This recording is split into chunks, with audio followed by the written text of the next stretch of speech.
معزز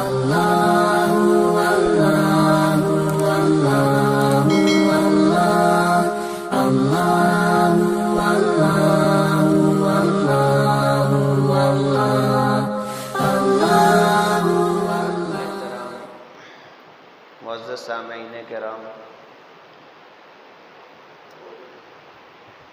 آپ حضرات کے سامنے اللہ کے پیارے پیغمبر صلی اللہ علیہ وآلہ وسلم کے فرامین میں سے ایک حدیث مبارکہ پڑھی ہے، اور گزشتہ چند جمعوں سے اسی حدیث مبارکہ پر بات ہو رہی ہے۔ اللہ کے پیارے پیغمبر صلی اللہ علیہ وآلہ وسلم نے اس حدیث مبارکہ میں 4 چیزیں بیان کی ہیں، اور ان 4 چیزوں کے بارے میں کیا فرمایا کہ اگر یہ 4 چیزیں کسی انسان کے اندر پیدا ہو جائیں، آ جائیں، تو پھر اس کو دنیا کی اگر اور کوئی دولت، کوئی نعمت نہ بھی ملے تو اس کو تب بھی کوئی افسوس نہیں ہونا چاہیے۔ اور یہ ایسی جامع 4 چیزیں ہیں، ہم میں سے ہر آدمی کو ضرورت ہے اس بات کی کہ ہم ان چیزوں کو اپنائیں، اپنی ذات پر لاگو کریں اور اسی ہدایت کے راستے کے مطابق زندگی گزاریں۔ وہ 4 چیزیں کیا ہیں؟ آپ صلی اللہ علیہ وسلم فرماتے ہیں، حفظ امانت، کہ امانت کی پاسداری، امانت کی حفاظت ہر معاملے میں۔ دین کا سارا جو نظام ہے جس کے اندر آ جاتا ہے کہ ہر معاملے میں امانت داری کی صفت آدمی کے، مسلمان کے اندر ہونی چاہیے۔ کسی بھی معاملے میں خیانت نہ کرے، چاہے وہ لوگوں کے ساتھ کوئی معاملہ ہے، چاہے اس کی اپنی ذات کا کوئی معاملہ ہے، چاہے اللہ اور اس کے رسول کا معاملہ ہے، دین کا معاملہ ہے، اخلاقیات کا معاملہ ہے، تو امانت داری سے کام لے، اس میں خیانت نہ کرے۔ اور دوسری بات، وصدق حدیث، بات کی سچائی، ہر معاملے میں سچ بولنے والا ہو، جھوٹ سے بچنے والا ہو۔ قرآن مجید نے جھوٹے لوگوں کی بہت زیادہ مذمت بیان کی ہے۔ اللہ کے نبی صلی اللہ علیہ وآلہ وسلم نے بھی جھوٹے آدمیوں کی بہت مذمت بیان کی ہے، اور سچ بولنے والوں کی تائید کی ہے، سچ بولنے والوں کو خوشخبریاں سنائی ہیں، اور فرمایا کہ اللہ بھی سچے ہیں، اللہ کے نبی بھی سچے، سارے نبی سچے ہیں، اور جو بندہ سچ بولے گا وہ ان سچوں کے ساتھ ہو جائے گا، اور جو جھوٹ بولے گا ہر معاملے میں، ظاہر بات ہے وہ جھوٹوں کے ساتھ ہوگا۔ اور جھوٹے لوگ ایسے لوگ ہیں جن پر اللہ کی لعنت برستی ہے۔ فرمایا لعنت اللہ علی الکاذبین، اللہ کی لعنت ہو جھوٹے لوگوں پر۔ اب لعنت کا مطلب کیا ہوتا ہے؟ اللہ کی رحمت سے دور ہو جانا۔ اب جس کو اللہ تعالیٰ خود ہی اپنی رحمت سے دور کر دیں، اب بندہ سوچے اس کو کہاں جائے پناہ ملے گی، کیسے اس کے معاملات سنوریں گے، کیسے اس کے معاملات بنیں گے، کیونکہ اس بندے پر اللہ کی لعنت برس رہی ہے۔ جو بندہ سچ بولتا ہے اللہ رب العزت کی مدد اور نصرت اس کے ساتھ ہوتی ہے۔ اللہ ہمیشہ سچ کا ساتھ دیتے ہیں، اور سچ ہمیشہ کامیاب ہوتا ہے، اور جھوٹ ہمیشہ ناکام و نامراد ہوتا ہے۔ اللہ رب العزت قرآن مجید میں کیا فرماتے ہیں؟ وَيَوْمَ الْقِيَامَةِ تَرَى الَّذِينَ كَذَبُوا عَلَى اللَّهِ وُجُوهُهُمْ مُسْوَدَّةٌ، کیا مخاطب کل قیامت والے دن تو دیکھے گا ان لوگوں کو جنہوں نے اپنے اللہ پر جھوٹ باندھا ہے، کیا ان کی حالت ہوگی؟ وجوہہم مسودہ، ان کے چہرے سیاہ پڑ چکے ہوں گے، چہروں پر گرد و غبار ہوگا۔ اللہ رب العزت ان کو وہاں ذلیل و خوار کریں گے قیامت والے دن، جو اصل حساب و کتاب کا وہاں دن ہے، وہاں ہر بندے کو اپنے کیے کا بدلہ ملنا ہے۔ وہاں جھوٹ بولنے والوں کا انجام کیا ہوگا؟ چہرے سیاہ پڑ جائیں گے۔ اب دیکھیں جو لوگ بھی جھوٹ بولتے ہیں، ذرا ان کو یہ سوچ لینا چاہیے کہ ہمارا اسلام ہمیں کیا کہتا ہے، ہمارے اسلام کی تعلیمات کیا ہیں۔ ہم وقتی طور پر سمجھتے ہیں کہ جھوٹ بولنے میں ہم بچ جائیں گے، جھوٹ بولنے میں کاروبار اچھا چلے گا، جھوٹ بولنے میں ہماری نجات، ہمیں نجات مل جائے گی۔ یہ صرف ہماری نظر کا دھوکہ ہے، ہماری فہم و فراست کا دھوکہ ہے، ہماری عقل کا دھوکہ ہے کہ جھوٹ میں نجات ہے۔ ایسی بات نہیں، بلکہ اللہ کے حبیب صلی اللہ علیہ وسلم کیا فرماتے ہیں؟ الصدق ینجی والکذب یہلک، سچ ہمیشہ نجات پاتا ہے، اور جھوٹ ہمیشہ ذلیل و خوار ہوتا ہے، ہلاک و برباد ہو جاتا ہے۔ اللہ کے نبی کیا فرما رہے ہیں اور ہم کیا فیصلے کر رہے ہیں کہ جھوٹ بولنے میں ہماری نجات ہے، کاروبار اچھا چل جائے گا، ہمیں رزق اچھا مل جائے گا، ایسی بات نہیں ہے، بلکہ جھوٹے بندے پر اللہ کی لعنت برس رہی ہوتی۔ اب اندازہ کریں، ایک بندہ نماز بھی پڑھ رہا ہے، جھوٹ بھی بول رہا ہے، جھوٹ نہیں چھوڑ رہا، اب اس کی نماز کیسے قبول ہوگی؟ کیونکہ جھوٹ بول کر اللہ کی لعنتوں کو اپنی طرف اس نے متوجہ کر دی ہے۔ اب جو بندہ جھوٹ بولتا ہے اللہ کی رحمت سے دور ہو جاتا ہے، اب وہ نماز پڑھے گا تو کیسے رحمت اس کی طرف متوجہ ہوگی کہ ادھر نماز پڑھتا ہے ادھر جھوٹ بولتا ہے۔ اب اس بندے کو سوچنا چاہیے کہ میری نماز صحیح نہیں ہے۔ کیوں؟ نماز کی یہ خاصیت ہے، ان الصلاۃ تنہی عن الفحشاء والمنکر، کہ نماز بے حیائی اور برے کاموں سے، ہر قسم کے برے کاموں سے روک دیتی ہے۔ اگر ہماری نماز ہمیں برائی سے نہیں روک رہی تو ہمیں ذرا اپنی نماز کا جائزہ لینا چاہیے، ذرا باریک نظر سے، کیا ہماری نماز میں تو کوئی کوتاہیاں نہیں ہو رہی؟ اور یقیناً اگر ہم دیکھیں گے تو ہماری نماز میں کوتاہیاں ہوں گی، صحیح دھیان سے ہم نماز نہیں پڑھتے ہوں گے، خشوع و خضوع سے نماز نہیں پڑھتے ہوں گے، اس وجہ سے ہمارے گناہ ہم سے نہیں چھوٹ رہے، وگرنہ نماز تو بندے کو پاک صاف کر دیتی ہے۔ یہ نماز کے اندر اللہ نے خاصیت رکھی ہے۔ آپ صلی اللہ علیہ وآلہ وسلم نے بڑی پیاری خوبصورت مثال دی۔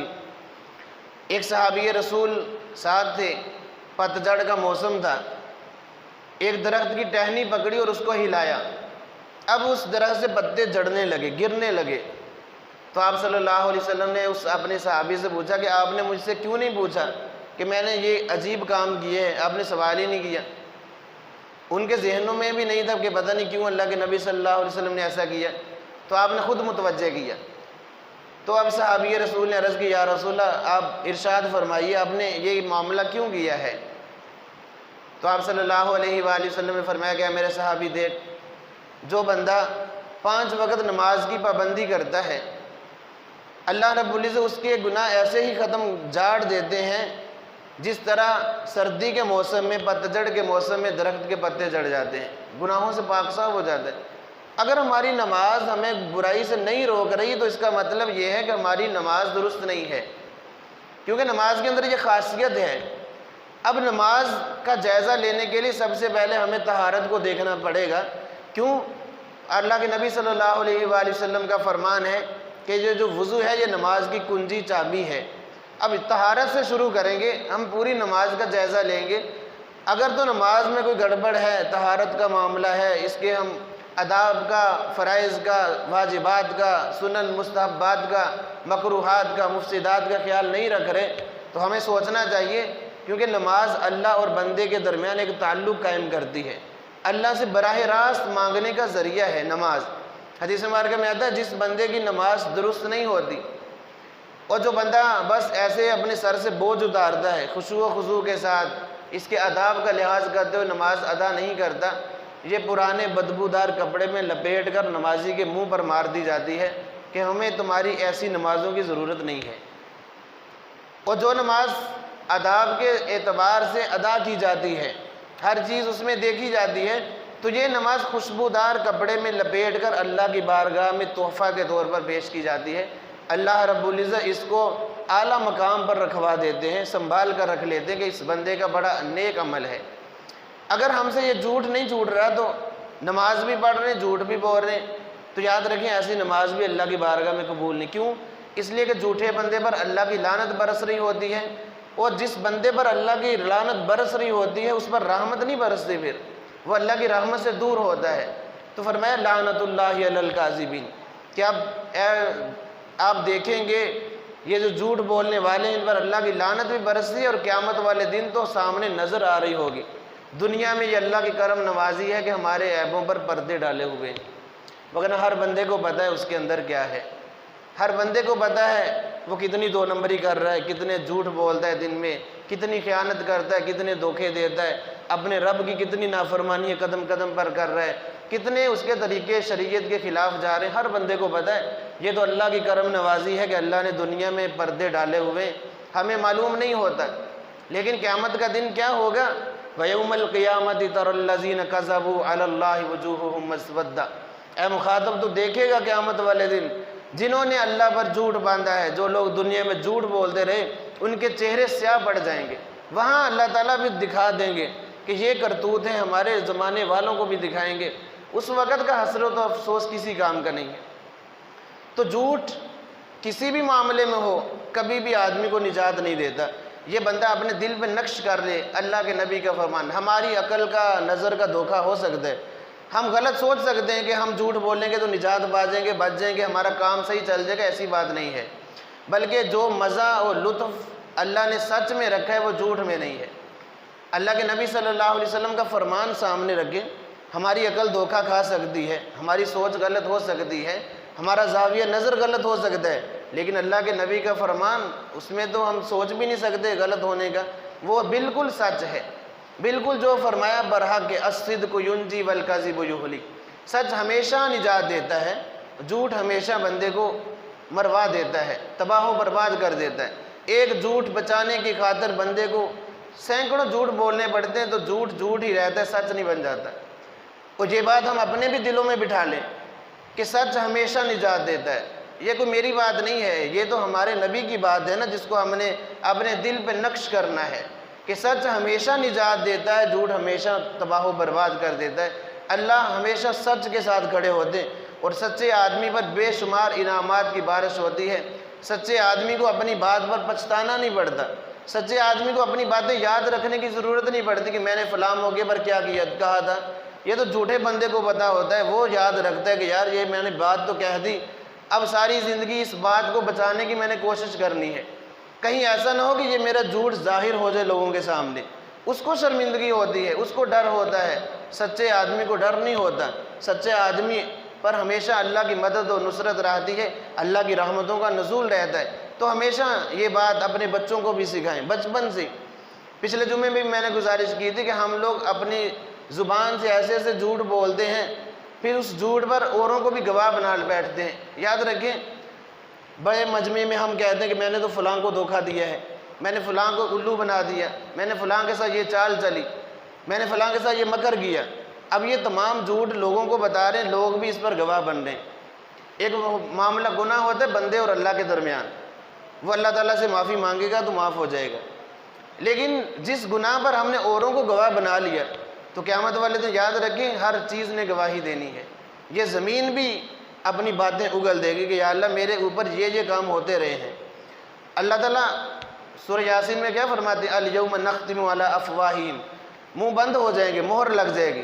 آدمی کے اعضاء جو ہے نا یہ گواہی دیں گے قیامت والے دن۔ پھر آدمی کہے گا یار میں تمہاری خاطر میں نے یہ کام کی، آج تم میرے ہی خلاف کھڑے ہو، تو آدمی کے اعضاء اس کے خلاف گواہی دیں گے۔ تو فرمایا کہ کسی کو اپنے گناہ پر گواہ نہ بناؤ، اگر معاملہ ہو گیا ہے، گناہ ہو گیا ہے تو اللہ اور اپنے درمیان رکھیں اور اللہ سے معافی مانگ لیں۔ لوگوں کے سامنے گناہ پر فخر کرنا یہ گناہ سے بھی بڑا سنگین جرم ہے، گناہ سے بھی بڑا گناہ ہے گناہ پر فخر کرنا۔ اپنے بچوں کو بھی سکھائیں کہ ہمیشہ سچ بولیں۔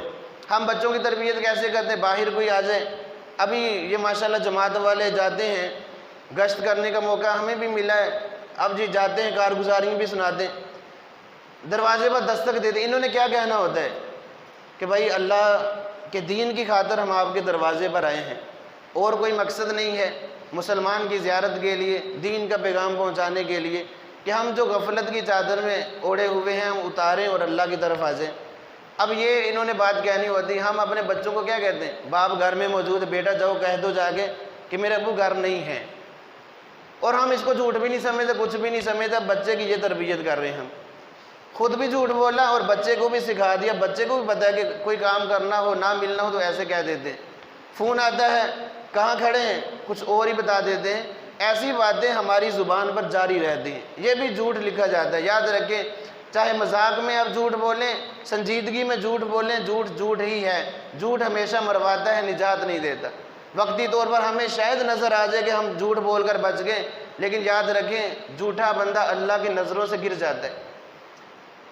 آپ کا دوست اگر آپ کے سامنے کوئی جھوٹ بول دے، آپ کو پتہ چل جائے اس نے جھوٹ بولا ہے، کیا آپ دوبارہ اس پر کبھی بھروسہ کریں گے؟ کوئی بندہ بھی دوبارہ اس پر بھروسہ نہیں کرے گا کہ اس نے میرے سامنے یار فلاں موقع پر جھوٹ بولا تھا۔ وہ بندہ ہماری نظروں سے گر جاتا ہے، اپنا اعتماد کھو بیٹھتا ہے۔ تو یاد رکھیں جس مالک حقیقی کے سامنے ہم جھوٹ بولتے ہیں کیا ہم اس کی نظر میں بڑے ہو جائیں گے؟ نہیں، بلکہ ہم اس کی نظر میں بھی گر جائیں گے، ذلیل و خوار ہو جائیں گے۔ اور جو اللہ کی نظر سے گر جاتا ہے وہی اللہ کی رحمت سے دور ہوتا ہے، اسی پر اللہ کی لعنت برستی ہے، اور قیامت والے دن اسی کا انجام برا ہے۔ تو اپنے بچوں کی بھی تربیت درست کریں، بچوں کو یہ جملہ سکھائیں کہ ہمارے نبی کا فرمان ہے سچ ہمیشہ نجات دیتا ہے اور جھوٹ ہمیشہ برباد کر دیتا ہے۔ اس جملے کو نقش کریں دلوں پر، اور اس طرح اولاد کی تربیت کریں۔ جب ایسی تربیت ہوگی تو دیکھنا یہ اولاد ہماری زمانے کی ولی بنے گی، کہ انہوں نے ماں کی گود سے صحیح دین سیکھا ہے، ماں کی گود سے انہوں نے سچ سیکھا ہے اور سچ پر قائم رہے ہیں۔ ان کو پتہ ہے، انہوں نے سچ کی لذت کو محسوس کیا ہے، اور جو بندہ سچ کی حلاوت کو پا لیتا ہے، لذت کو محسوس کر لیتا ہے، پھر وہ کسی موڑ پر بھی، چاہے دشمن سامنے کھڑا ہے، چاہے اس کو پتہ ہے کہ میری جان جانے والی ہے، جو بندہ سچ کی لذت کو محسوس کر لیتا ہے وہ کبھی جھوٹ نہیں بولتا۔ اور جو بندہ اپنی زبان کو سچ کا عادی بنا لیتا ہے، سچے لوگوں کا یہ انعام ہے، جب وہ پھر ہاتھ اٹھاتے ہیں نا اللہ کی بارگاہ میں، اللہ تعالیٰ پھر ان کی دعاؤں کو رد نہیں کرتے، کیونکہ یہ بندہ جس نے میری خاطر جھوٹ چھوڑا ہے، سچی زبان سے دعا مانگ رہے، اللہ تعالیٰ اس کی دعا کو قبول فرماتے ہیں، اور اللہ رب العزت لوگوں کے دلوں میں اس کی عزت اور ہیبت کو بٹھا دیتے۔ تو ہمیشہ سچ کے ساتھ اللہ کی مدد ہوتی ہے، سچ ہمیشہ نجات دیتا ہے۔ ہندوستان کا واقعہ ہے، کاندھلہ شہر ہے، وہاں ایک زمین کے ٹکڑے پر مسلمان اور ہندو کا تنازع ہو گیا، جھگڑا ہو گیا۔ مسلمان کہہ رہا ہے کہ میری جگہ ہے، ہندو کہہ رہا ہے کہ یہ میری جگہ ہے۔ خیر یہ معاملہ ذرا لڑائی تک پہنچا۔ اب مسلمان بڑا چلاک تھا، اس نے دعویٰ کر دیا کہ اگر یہ جگہ مجھے مل گئی تو میں اس پر مسجد تعمیر کروں گا۔ ہندو نے بھی ضد میں آ کر کہہ دیا اگر مجھے مل گئی تو میں اس پر مندر بنواؤں گا۔ اب یہ مسئلہ تو انفرادی ذاتی مسئلہ تھا، دو بندوں کا تھا، لیکن یہ تنازع کی شکل میں ذرا وسیع پیمانے پر چلا گیا اور دینی مسئلہ بن گیا۔ اب مسلمان شریک ہیں کہ ہم یہاں مسجد بنوائیں گے، اور ہندو کہتے ہیں کہ ہم مندر بنوائیں گے۔ انگریز کی حکومت تھی اس وقت، انگریز کی عدالت میں یہ مقدمہ پیش ہوا کہ لوگ تو قتل و قتال پر اتر آئے ہیں، اگر فیصلہ نہ ہوا تو معاملہ خراب ہے۔ ظاہر بات ہے دین کی خاطر تو ہر بندہ جان کی بازی لگانے کے لیے تیار ہوتا ہے۔ اب مسلمان بھی، انہوں نے بھی نہیں سوچا کہ اصل حقیقت کیا ہے، بس یہاں تو ہم نے مسجد بنوانی ہے، لہٰذا مسجد کی خاطر اپنے اسلحہ لے کر باہر آ گئے۔ ہندو بھی آگے کہ ہم نے تو مندر بنوانا ہے۔ اب وہ جج نے کہا کہ جو انگریز جج تھا کوئی صلح کی صورت پیدا کر لو، ایسے اچھا نہیں ہے لڑائی جھگڑا۔ اچھا ہندوؤں نے کہا کہ ہم ایک مسلمان کا نام بتاتے ہیں، وہ جو فیصلہ کر دے گا ہمیں منظور ہے۔ اب ہندو مسلمان کے بارے میں کہہ رہے ہیں مسلمان کو ایسا ہی ہونا چاہیے کہ کافر بھی اس کے حق کی گواہی دے۔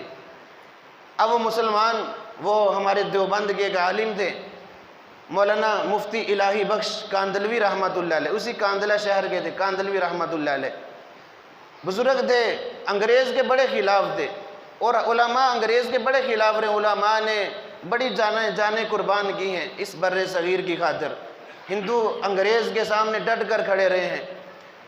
اب انہوں نے اس آدمی کا، مفتی صاحب کا نام پیش کر دیا، مفتی الہی بخش رحمۃ اللہ علیہ۔ انگریز نے عدالت میں طلب کیا، اب فریقین آمنے سامنے، فیصلے کا دن آ گیا جو مقررہ وقت تھا، تو انگریز مفتی صاحب سے مخاطب ہوا کہ آپ اس جگہ کے بارے میں جانتے جو تنازع ہندوؤں اور مسلمانوں کے درمیان ہے؟ انہوں نے کہا میں اچھی طرح واقف ہوں اس سے۔ تو پوچھا انگریز نے یہ جگہ کس کی ہے؟ اب مسلمان جو تھے بڑے خوش تھے کہ چلو ہمارا مفتی ہے، مسلمان ہے، مسلمانوں کے حق میں گواہی دے گا، اور کون سا کسی کا ذاتی مسئلہ ہے، اللہ کا گھر بنانا ہے تو ظاہر بات ہے یہ تو اللہ کے گھر کا فیصلہ ہوگا۔ اور ہندو بڑے پریشان تھے کہ تم نے یہ کیا کر دیا، تم نے مسلمان کا نام پیش کر دی، ظاہر بات ہے مسلمان مسلمانوں کی طرفداری کرے گا، ہندوؤں کی نہیں کرے گا۔ اب یہ بڑا سنگین ایک معاملہ بن گیا۔ انگریز نے عدالت میں پوچھا مفتی صاحب یہ جگہ کس کی ہے؟ انہوں نے بغیر سوچے سمجھے کہا کہ یہ جگہ جو ہے ہندوؤں کی ہے۔ اب مسلمان تو بڑے پریشان ہو گئے کہ مسلمان ہے، مفتی ہے، برا بھلا بھی کہنے لگے کہ کیا فیصلہ کر دیا۔ اب انگریز نے پھر مفتی صاحب سے دوسرا سوال کیا، اچھا اگر یہ جگہ ہندوؤں کی ہے کیا ہندو اس جگہ پہ مندر بنا سکتے ہیں؟ تو مفتی صاحب نے کہا جب جگہ ان کی ہے تو جو دل چاہے وہ کریں، وہ مالک ہیں اس جگہ کے، مندر بنانا چاہیں بنا لیں، مکان بنانا چاہیں بنائیں، ان کی جگہ ہے۔ اب انگریز نے پھر فیصلہ لکھا، بڑا خوبصورت فیصلہ لکھا، کہنے لگا آج اس مقدمے میں مسلمان تو ہار گئے ہیں لیکن اسلام جیت گیا ہے۔ یہ فیصلہ سنہری حروف میں لکھا جانے والا کہ مسلمان تو ہار گئے بظاہر، لیکن اسلام جیت گیا کہ اسلام سچا مذہب ہے۔ جب ہندوؤں نے اتنی بڑی جماعت تھی ہندوؤں کی، دیکھا انگریز نے یہ فیصلہ کیا، اب جو ہندو پنڈت تھا ان کا بڑا تھا سامنے، کہنے لگا آپ نے تو اپنا فیصلہ سنا لیا، اب ہمارا بھی فیصلہ سن لے۔ تو جج کہنے لگا آپ کا فیصلہ کیا ہے؟ تو کہنے لگے ہمارا فیصلہ یہ، جب اسلام اتنا سچا مذہب ہے، آج اسلام اگر جیت گیا ہے تو ہم بھی اس کی جیت کا اعلان کرتے ہیں، ہم سارے کلمہ پڑھ کر مسلمان ہوتے ہیں اور ہم اس جگہ پر اپنے ہاتھوں سے مسجد تعمیر کرواتے ہیں۔ اب دیکھیں، الصدق ینجی والکذب یہلک، اللہ کے نبی کا فرمان 100% سچ ہوا۔ سچ ہمیشہ نجات دیتا ہے اور جھوٹ ہمیشہ برباد کر کے رکھ دیتا ہے۔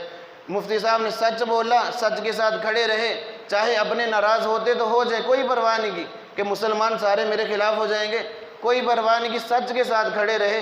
اللہ کی کیسی مدد اور نصرت آئی، مفتی صاحب کا بھی سر فخر سے بلند ہوا۔ کتنے مسلمانوں کو اللہ نے، ہندوؤں کو اللہ نے ہدایت دے دی، وہ مسلمان ہو گئے اور اس جگہ پہ اپنے ہاتھوں سے مسجد تعمیر کی۔ تو سچ ہمیشہ نجات دیتا ہے، یہ بات ہمیں ذہنوں میں بٹھا لینی چاہیے۔ کوئی بھی زندگی کا موڑ آ جائے تو ہمیشہ سچ کے ساتھ کھڑے رہیں۔ امام اعظم ابو حنیفہ رحمۃ اللہ علیہ بہت بڑے تاجر تھے، کپڑے کا کاروبار تھا ان کا، اور ایک تھان اس کے اندر عیب تھا، کپڑا خراب تھا کچھ۔ انہوں نے اپنے ملازم کو، جس کو رکھا ہوا تھا بیچنے کے لیے، اس کو کہا تھا جو بھی بندہ آئے اس کو خریدنے کے لیے، بیچنے سے پہلے کپڑے کا عیب بتا دینا کہ اس میں یہ مسئلہ ہے، وہ چاہے تو خرید لے چاہے نہ خریدے، بہرحال تو نے بتا کے بیچنا ہے اس کو۔ اب ایک آدمی آیا، اس نے دیکھا تھان، اس بندے کو، اللہ کے بندے کو یاد نہیں رہا کہ میں نے تو اس کا عیب بتانا تھا۔